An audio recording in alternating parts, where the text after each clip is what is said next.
الحمد لله رب العالمين الرحمن الرحيم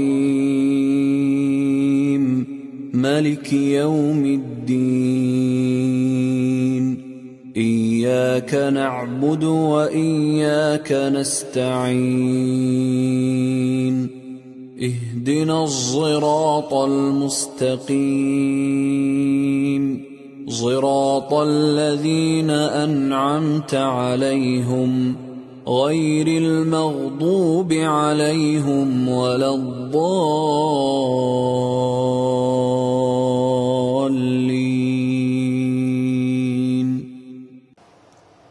Okey, baiklah. Saya akan terangkan qiraat Al-Fatihah ini riwayat Khalaf an Hamzah.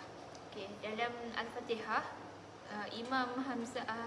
Imam Khalaf an Hamzah ini membaca ada 3 silah daripada imam kita. Iaitu yang pertama adalah perkataan Maliki. Imam Khalaf an Hamzah ini membaca dengan hazaf alif iaitu Maliki Yaumiddin. Okey. Yang kedua adalah kalimah Sirata dan juga As-Sirat. Imam Khalaf an Hamzah ini membaca Sirata dan As-Sirat ini dengan Ishmam Bizai iaitu Zirata dan juga Az-Zirata. Kalau imam kita, Imam Hafs an Asim membacanya dengan Sad. Tetapi kalau Imam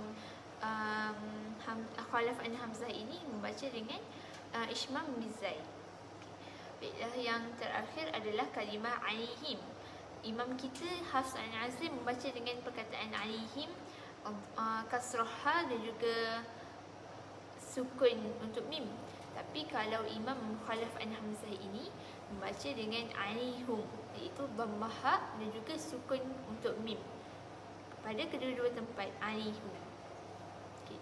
Itu sahaja silah dalam Al-Fatihah bagi qiraat Khalaf an Hamzah. Saya akan membacakan surah Al-Fatihah riwayat Khalaf an Hamzah. A'udzu billahi minasyaitonir rajim. Bismillahirrahmanirrahim. Alhamdulillahi rabbil alamin. Arrahmanir rahim. Maliki yaumiddin. Iyyaka na'budu wa iyyaka nasta'in. Ihdinas siratal mustaqim. Siratal ladzina an'amta 'alaihim ghairil maghdubi 'alaihim waladdallin. Amin. Shadaqallahul azim. بسم الله الرحمن الرحيم إذا جاء نصر الله والفتح ورأيت الناس يدخلون في دين الله أفواجا فسبح بحمد ربك واستغفره إنه كان توابا. Baiklah, seterusnya untuk surah Al-Nasr saya akan jelaskan bagaimana Imam Ibn Zakwan dan Ibn Amir membaca surah Al-Nasr. Okay, dalam surah ni hanya ada 2 sahaja tempat yang berbeza daripada imam kita iaitu Hafs an Asim. Jadi tempat yang pertama adalah perkataan kalimah Ja'a. Untuk imam kita akan membaca dengan fathah jim iaitu Ja'a. Tapi untuk Imam Ibn Zakwan dan Ibn Amir ini dia membaca jim itu dengan imalah, bi imalah jim. Lepas tu untuk kadar harakatnya adalah tawassut iaitu 4 harakat. Jadi dia akan membaca dengan iza macam tu. Untuk silah tempat yang kedua adalah